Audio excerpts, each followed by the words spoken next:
Hello बच्चों, सब बढ़िया।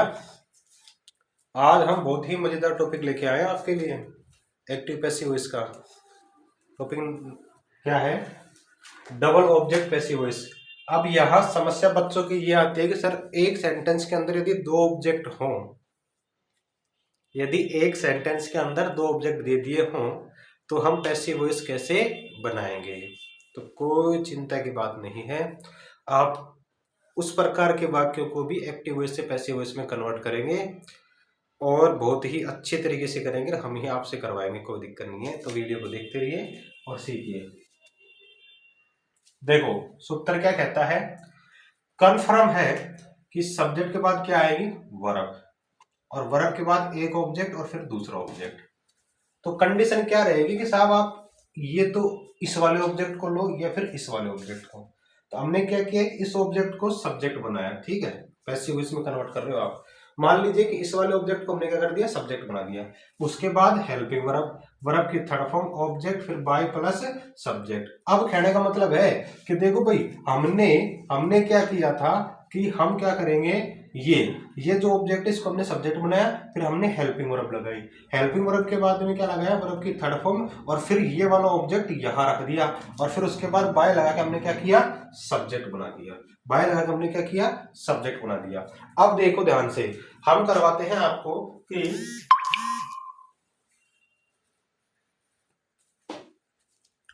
मान लो हमने इसको उठाया। देखो अभी मैं इसको बना देता हूं।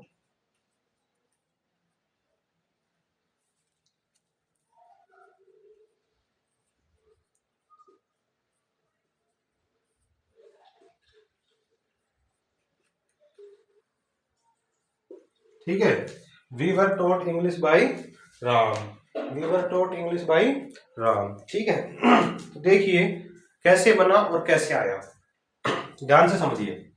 ये राम क्या है, हमारा सब्जेक्ट है, ठीक है, राम क्या है, सब्जेक्ट है।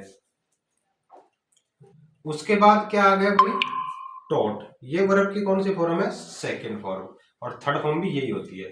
इसके बाद ये ऑब्जेक्ट और फिर ये ऑब्जेक्ट, तो यहाँ पे दो ऑब्जेक्ट हो गए। तो हम करते क्या है, यहां देखिए पहले, ये जो ऑब्जेक्ट है हमारा, आप पहले ये वाला ऑब्जेक्ट भी ले सकते हैं, लेकिन ये वाला भी आप ले सकते हैं। तो अभी तो हम देखो क्या करते हैं कि मैन वर्ब के बाद वाला ऑब्जेक्ट है उसी को आप सब्जेक्ट बनाते हैं, ठीक है। तो मैन वर्ब के बाद क्या था, अस, तो हमने अस को यहाँ पे क्या कर दिया, सब्जेक्ट बना दिया। तो यहाँ पे हमने अस को सब्जेक्ट बनाया, तो ये क्या हो गया आपका, इस ऑब्जेक्ट को पहले उठा के यहाँ पे रखा, तो सब्जेक्ट में क्या हो गया, वी। फिलहाल इसको छोड़ दीजिए आप कि यहाँ पे वर्ब कहां से आया। अब देखिए हमने क्या किया, ऑब्जेक्ट, ऑब्जेक्ट को पहले यहाँ पे सब्जेक्ट बना दिया। अब वर्ब की हमने क्या लगा दी, थर्ड फॉर्म। अब दूसरा ऑब्जेक्ट क्या था हमारा, इंग्लिश, तो इस वाले ऑब्जेक्ट को हमने यहाँ पे रख दिया। उसके बाद क्या लगा दिया, यहाँ पे बाई, और फिर क्या कर दिया, सब्जेक्ट। तो सब्जेक्ट क्या था, राम, राम को हम इधर ले गए।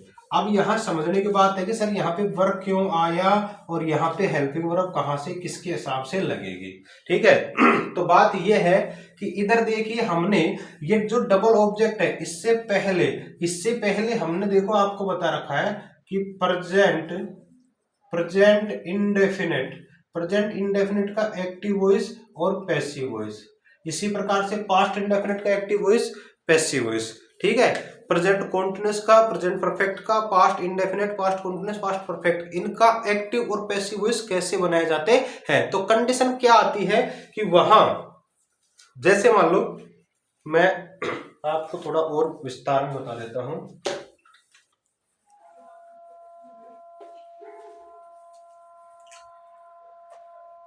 देखिए यदि मान लो कोई भी एक एग्जांपल है, Ram writes a story, Ram writes a story. Condition क्या है, यहाँ पे देखो ये सब्जेक्ट है, ये वर्ब की फर्स्ट फॉर्म के साथ में क्या है, एस, और ये क्या है आपका ऑब्जेक्ट। तो यहाँ कोई हेल्पिंग वर्ब आ रही है क्या भाई, नहीं आ रही है। तो आपने पता कैसे लगाया, पता कैसे लगाया कि ये कौन सा टेंस है। तो यहाँ पे देखो सर मैंने एक स्ट्रक्चर बताया था कि सब्जेक्ट के बाद वर्ब की फर्स्ट फॉर्म में एस या ईएस होता है, तो वो क्या हो जाता है, प्रेजेंट इंडेफिनिट। तो जब आप इस प्रकार के को जब पैसिव वॉइस बनाते हैं, तो देखो इसमें हेल्पिंग वर्ब स्टार्टिंग में नहीं होती, लेकिन पैसिव वॉइस में जब आप इसको कन्वर्ट करते हैं तो पहले क्या लिखोगे, ऑब्जेक्ट के बाद is am are, is am are. Video नहीं देखा है तो पिछले वीडियो देखो। उसके बाद वर्ब की थर्ड फॉर्म और आगे लिखते हो आप। तो ये किसका होता है? Subject plus V1 plus S या ES प्लस ऑब्जेक्ट, यानी ये आपका एक्टिव वॉइस में आता है तो पैसिव वॉइस में फिर आप इसको बनाते हो। यही थी ना बात। तो यहाँ पे देखो, यहाँ पे वर्ब की फर्स्ट फॉर्म में एस या ES हो, ये वर्ब की फर्स्ट फॉर्म हो, तो उसमें आप इज एम आर लगाते हैं। तो उसकी helping verb is am are कहां से आती है? ये अकॉर्डिंग टू टेंस हमको पता चलता है। तो पिछली वीडियो को यदि आपने नहीं देखा है तो उनको आप देखिए, उसमें पास्ट परफेक्ट तक हमने वॉइस को अच्छी तरीके से क्लियर करवा रखा है, तो उसको आप जरूर देखिए, प्लेलिस्ट में आपको वीडियो मिल जाएगा। तो देखिए आगे यहाँ पे जो वर आया है, ये वर इसलिए आया था पिछले एक मिनट, पिछला जो एग्जाम्पल था मैं करवाता हूँ आपको।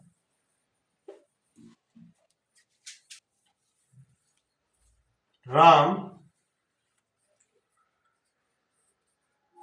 taught us English.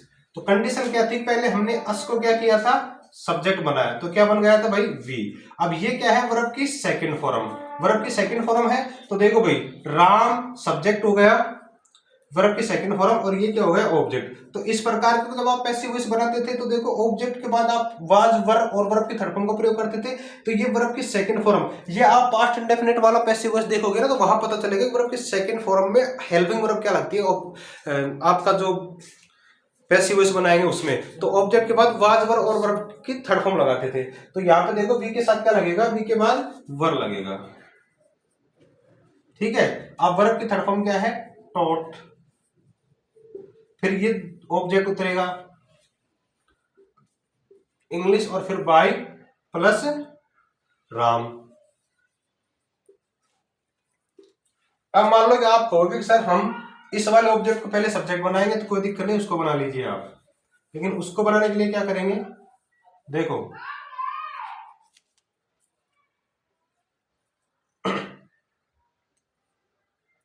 मान लीजिए कि आपने, नियम में तो यही है कि भाई देखो, बना सकते हैं, नियम में दोनों ही है, सब्जेक्ट वर्ब की सेकंड फॉर्म, ऑब्जेक्ट, और ये भी आपका ऑब्जेक्ट। अब आप इस वाले ऑब्जेक्ट को पहले सब्जेक्ट बनाएंगे, तो पहले क्या लिखा? इंग्लिश। वर्ब की सेकंड फॉर्म में तो क्या हो जाएगा? वाज। फिर वाज के बाद वर्ब की थर्ड फॉर्म क्या है? टॉट। ठीक है। अब यहाँ पे टू लगाओ भाई, क्या लगाओ? टू। और फिर क्या आ जाएगा? ऑब्जेक्ट ये वाला, to us. English was taught to us by Ram. ठीक है। तो आप इसको इस प्रकार से बना सकते हैं, लेकिन पहले वाला मेथड भी सही था कि आप वर्ब के बाद जो ऑब्जेक्ट है उसको पहले क्या बना लीजिए? सब्जेक्ट बना लीजिए, और फिर जो उसके बाद जो ऑब्जेक्ट है उसको आप वैसे के वैसे उतार दीजिए। तो ये भी सही है। उम्मीद करता हूँ वीडियो आपको पसंद आया होगा। यदि वीडियो पसंद आए तो वीडियो को लाइक करिए, चैनल को सब्सक्राइब करिए, वीडियो को शेयर करिए, और देखते रहिए नए तरीके। ठीक है। तो आप आराम से लाख एग्जाम्पल बना सकते हैं। स्ट्रक्चर सूत्र हमने दे दिया है। ठीक है, धन्यवाद।